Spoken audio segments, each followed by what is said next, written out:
வணக்கம். நம்ம சேனலுக்கு தொடர்ந்து ஆதரவளித்துக் கொண்டே இருக்கும் நல்ல உள்ளங்களுக்கு நன்றி.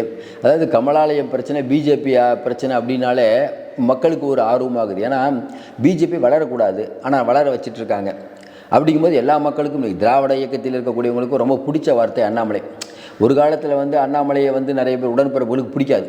ஆனால் நம்ம தொடர்ந்து சொல்லிட்டு இருக்கோம், இல்லைங்க அண்ணாமலை அவர்கள் திமுகவுக்கு தான் ஃபேவர் பண்ணிகிட்ருக்காரு.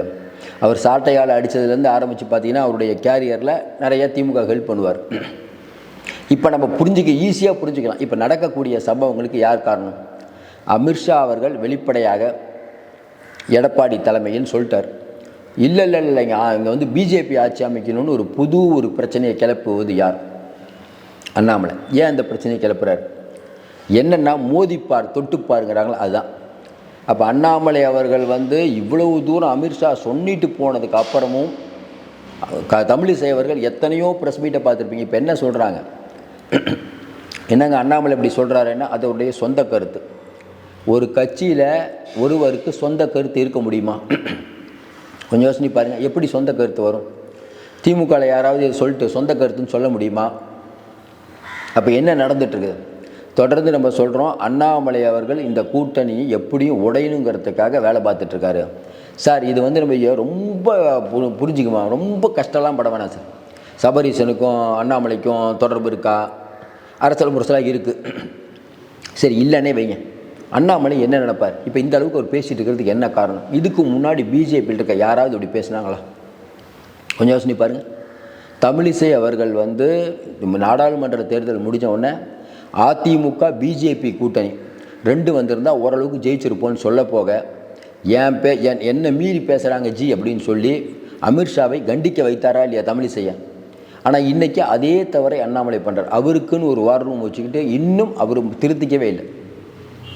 அதாவது நேராக போய் எடப்பாடியிலேருந்து எல்லாரையும் நீங்கள் கிரவுண்டில் இருக்கக்கூடியவங்களை பாருங்கன்னு அமித்ஷா சொன்ன உடனே நயினார் எல்லாத்தையும் சிவி சண்முகத்திலேருந்து எல்லாத்தையும் போய் பார்க்குறாரு. எடப்பாடி பழனிசாமிக்கு பிறந்த நாள்னா முதல் நாளே வாழ்த்து சொல்ல போகிறாரு.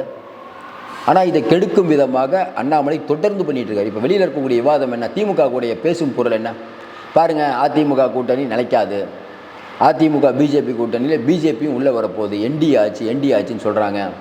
அப்போ அண்ணாமலை மீண்டும் மீண்டும் பேசக்கூடியது. அண்ணாமலை அப்படிங்கிறவங்களுக்கு ஒரு 3 வருஷமாக ஒரு ஆதரவு வளையம் பிஜேபியிலே இருக்குது, மக்கள் மத்தியில் இருக்குங்க. உண்மைதான், ஓரளவுக்கு இருக்குது. அந்த மக்கள்கிட்ட என்ன சொல்ல விரும்புகிறாரு? அதிமுக கூட கூட்டணி போனது தப்பு. பிஜேபி ஆச்சுன்னா என்னங்க அர்த்தம்? இல்லைங்க, அதிமுக பிஜேபி கூட்டணி உறுதியாக வெல்லும், எடப்பாடி தான் சிஎம், அமித்ஷா சொல்லிட்டார், நம்ம எல்லாருமே சேர்ந்து இன்றைக்கி அந்த கூட்டணியை நம்ம கூட்டணியை ஜெயிக்க வைப்போம், இப்படி தானேங்க சொல்லியிருக்கணும். இல்லை நம்ம பிஜேபி ஆச்சுன்னா என்ன அர்த்தம்? அது இந்தியா முழுக்க எத்தனையோ ஸ்டேட்டில் பிஜேபி இருக்குது, யாராவது இப்படி பேசியிருக்காங்களா?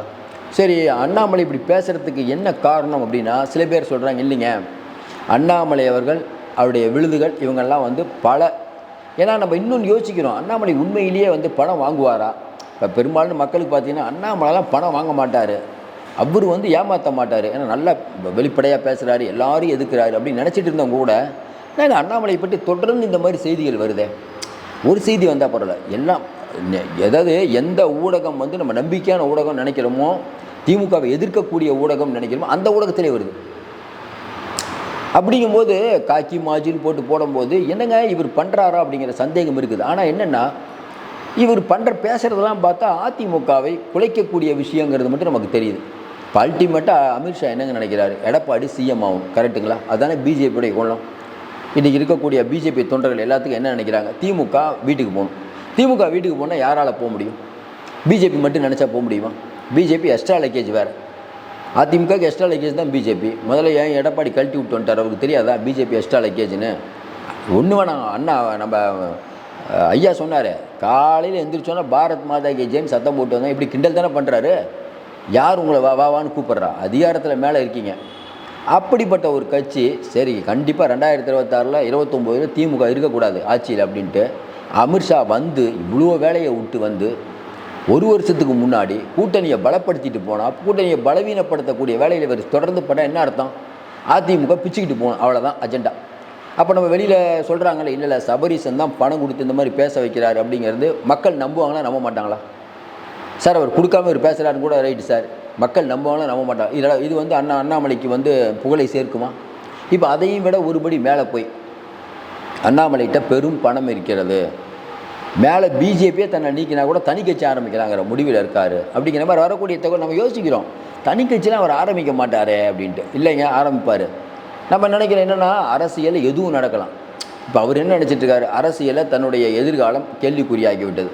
தற்சமயமாக இருந்தாலும் கேள்விக்குறி தான். இன்றைக்கி ஆடு மேய்க்க வச்சுட்டாங்க. 2026 தமிழகத்தை புரட்டி போடலான்னு நினச்ச அண்ணாமலைக்கு ஒரு பெரிய ஸ்டாப். அப்படிப்பட்ட நேரத்தில் ப்ரெஸ் மீட் எல்லா இடத்துலையும் கொடுத்துக்கிட்டு பண்ணுறது, மேலே பிஜேபிக்கு இந்த தகவல் போகுமா போகாதானா? கண்டிப்பாக போகும். இப்போல்லாம் அனுப்பிட்டாங்க. இதே மாதிரி போனீங்கன்னா புட்டுக்கும். ஏன்னா நயினானந்தன் சொல்லியிருப்பார்ல, வானதி சீனிவாசன் ஏற்கனவே சொல்லிட்டாங்க, தமிழிசையும் அனுப்பிட்டாங்க. பாருங்கள், இந்த மாதிரிலாம் பேசிகிட்டு இருக்காரு, இதை எப்படி கண்ட்ரோல் பண்ணுவீங்கன்ட்டு. இவர் என்ன நினைக்கிறாருன்னா, இந்த மாதிரி பண்ணால் அண்ணாமலையை அப்புறப்படுத்திட்டா பிஜேபி வீக் ஆகிடும்னு மேலே டெல்லி பயப்படுமா. ஆர்எஸ்எஸ் சித்தா எல்லா கட்சியும் என்னங்க நினைக்கும், ஸ்டாலின் அவர்களுக்கு மட்டும்தான் கைத்தட்டல் விடணும். நேரு அவர்கள் வரும்போது, ஸ்டாலின் உட்காந்துருக்கும் போதே நேரு அவர்கள் வரும்போதே கைத்தட்டல் பண்ணி ஸ்டாலினுக்கு கைத்தட்டலே விழுணும்னு வச்சுக்கோங்களேன், எப்படி யோசிப்பாங்க? திமுக ரசிக்குமா? ஜெயலலிதா இருக்கும்போது அமைச்சர்களுக்கு கைத்தட்டல் விழுந்து அவங்க விட்டுருவாங்களா? அமித்ஷா என்ன, அவர் உட்கார ஸ்டைலை பார்த்தா தெரியும். அவராக எந்த அவருக்கு தெரியுங்க. இந்தியா முழுக்க போய் கொண்டிருக்க அமித்ஷாவுக்கு தெரியாதா? இது ஆள் கூட்டு வந்து பேசுகிறாங்களா, கை தட்டுறாங்களா, தனியாக கை தட்டுறாங்களா தெரியாமே இருக்கும். எல்லா அமைப்புகளும் சொல்லணும்ல. அப்போ இன்றைக்கி அண்ணாமலைக்கான பிரச்சனை முற்றி கொண்டிருக்கிறது. அவர் என்னென்னா தேவையில்லாமல், ஏன்னா பிஜேபி எவ்வளோ நீங்கள் உழைச்சாலும் அவங்களுக்கு என்ன பின்னால் அவங்க ஒரு கூட்டம் இருக்கணும், அவங்களுடைய கணக்குன்னு ஒன்று இருக்குது. தனி மனிதரை விட அந்த அமைப்பு பெரியது. அப்போ அண்ணாமலை அவர்களுக்கு சிக்கல் இருக்கான்னு ஏன் இவர் பண்ணுறாருன்னு ஒன்றும் புரியல. அவர் பேசக்கூடிய விஷயம்னா, ஏன்னா நம்ம என்ன சொல்கிறோம், பிஜேபி நமக்கு பிடிக்காதுங்க, பிஜேபி வரக்கூடாது, அதில் மாற்று கருத்து இல்லைங்க எனக்கு. ஆனால் பிஜேபி தலைமைன்னு ஒரு விஷயத்தை சொன்னதுக்கு பிறகும் அண்ணாமலை இந்த மாதிரி பண்ணாருன்னா அது அண்ணாமலை பண்ணுற தவறு தானே. ஏன் பண்ணுறாரு அப்படின்னா, சவாலுக்கு ரெடியாகி விட்டாரா, இல்லை இன்னும் மிரட்டல் வரணுமா? நம்ம ஏற்கனவே சொன்ன மாதிரி பிஜேபி ஏற்கனவே அவருடைய உறவினரான இந்த ஒட்டஞ்சத்திரத்தில் இருக்கக்கூடிய செந்தில்குமார் வீட்டுக்கு ரெய்டு போனதெல்லாம் தெரியும். ஏன் ரெய்டு போனாங்க? உடனே பிஜேபி நேர்மையான கட்சின்னு சில சங்கிகள் சொல்லுவாங்க. அது நமக்கு ஆச்சரியமாக இருக்குது. பிஜேபி நேர்மையான கட்சின்னா நம்ம என்ன பேசுகிறதுன்னு தெரியல அவங்கக்கிட்ட. ஏன்னா சில பேர்கிட்ட நம்ம பேசலாம், மனநலம் பாதிக்கப்பட்டவங்ககிட்டலாம் நம்ம என்ன பேசுகிறது? அப்போ பிஜேபிங்கிறது தெரிஞ்சே ரைடு போகிறாங்கன்னா என்ன அர்த்தம்?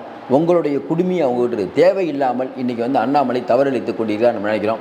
இது ரொம்ப நாள் இப்போ சொல்கிறேன், எழுதி வச்சுக்கோங்க. அண்ணாமலை அவர்கள் இதே மாதிரி பேசி கொண்டிருந்தால் ரொம்ப நாள் அவரை கட்டம் கட்டாமல் இருக்க மாட்டாங்க. சீக்கிரம் கட்டம் கட்டி விடுவார்கள். இப்போவே கட்டம் கட்ட ஆரம்பிச்சிருப்பாங்க. இது கட்டப்பட்டு ஆரம்பித்தாங்களா இல்லையா, அங்கேருந்து வர தகவல் நமக்கே புரியுதுங்க. அந்த தகவலே வர வேணாம். அண்ணாமலைக்கு பிரச்சனை முற்றிக்கிறது. இன்னும் என்ன, சில யூடியூப்பில் இருக்கக்கூடியவங்களை வச்சு இன்றைக்கி நயினார் நாகேந்திரன் சிறுமைப்படுத்தும் வேலையில் அது ஒரு பக்கம் போயிட்டுருக்குது. எடப்பாடியை டவுன் பண்ணுற வேலையில் போயிட்டுருக்குது. இது எடப்பாடிக்கும் தெரியும். ஏன்னா அங்கே சில சச்சரவுகள் இருக்கிறதுனால அவர் அமைதியாக இருக்கார். இந்த கூட்டணி ஆச்சு, என்டிஏ ஆச்சு, பிஜேபி ஆச்சுன்னு தொடர்ச்சியாக, அதாவது அண்ணாமலை ஒரு முடிவு பண்ணிட்டார், நம்ம எம்எல்ஏக்கு நிற்க போகிறதில்ல. வானதி சீனிவாசன், தமிழிசை, நயினார் நாகேந்திரன் நிற்கிறாங்க, அவங்கள கெடுத்து விடணும், அவங்க எம்எல்ஏ ஆகக்கூடாது. இதுதான் அவருடைய அண்ணாமலை இடத்துல நம்ம இருந்தால் என்னங்க இது நினைப்போம். 3 வருஷம் கட்சியை வளர்த்து அண்ணாமலைஜின்னு சொல்லி அண்ணாமலை பெரிய ஒரு வார் ரூம்லாம் வச்சு பெரிய அளவுக்கு பில்டப் கொடுத்து பிரதமர் ரேஞ்சுக்கு நம்ம கொண்டு போயிட்டோம். திடீர்னு எடப்பாடி சொன்னார் நம்மளை ஆடு மேய்க்க வச்சா வேறு என்னங்க பண்ணுறது? அப்பயும் கொஞ்ச நாள் அமைதியாக இருந்தார், இமயமலைக்கெல்லாம் போயிட்டு இருந்தார். ஆடுன காலும் பாடுன வாயும் சும்மா இருக்காதுங்க மாதிரி இப்போ மறுபடியும் ப்ரெஸ் மீட்டு. இந்த ப்ரெஸ் மீட் இன்றைக்கி பிஜேபியில் பல பிரச்சனைகள் எழுப்பி கொண்டிருக்கிறது. இது புகாராக மேலே போய்விட்டதாக சொல்கிறாங்க. விரைவில் நடவடிக்கை பார்க்கும். நம்ம நினைக்கிறோம் விரைவில் பொருள் எப்போன்னு, வெகு சிறைவில் நடக்கும். பொறுத்திருந்து பார்ப்போம். மீண்டும் சந்திப்போம். நன்றி, வணக்கம்.